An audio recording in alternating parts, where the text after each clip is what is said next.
কতাবাসলা শ্রী গৌর হরি কতাবাসলা শ্রী গৌর হরি শ্রী গৌর হরি ঈশ্বরী গোষ্ঠবিহার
की, श्रीमती राधा रानी की, राजमणि कृष्ण धाम की, वृंदावन धाम की, मथुरा धाम की, जगन्नाथ धाम की, पुरी धाम की, श्रीकत्व धाम की, मायापुर धाम की, नवद्वीप धाम की, समवेत भक्त मंडली की।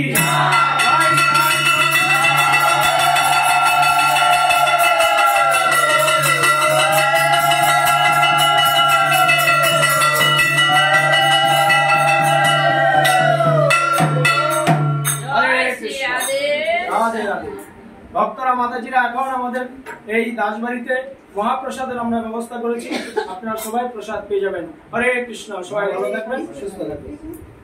কৃষ্ণ কথা সুজিত নাথ চ্যানেল সাবস্ক্রাইব করুন, আমার সাথে শ্রীকৃষ্ণ ও রাধারানীর কৃপা লাভ করুন। এই অমূল্য মানব জীবনে কৃষ্ণ চেতনা, কৃষ্ণ ভাবনায় জাগ্রত করে ভগবান শ্রীকৃষ্ণ ও শ্রীমতী রাধারানীর সেবার মাধ্যমে যাতে মৃত্যুর পরে অপাকৃত জগতে গিয়ে আপনারা ভগবান শ্রীকৃষ্ণ এবং শ্রীমতী রাধারানীর কৃপা লাভ করতে পারেন, সেই রাস্তাটা আস্তে আস্তে প্রশস্ত করুন এবং পরিশেষে বলুন জয় শ্রীকৃষ্ণ, রাধে রাধে।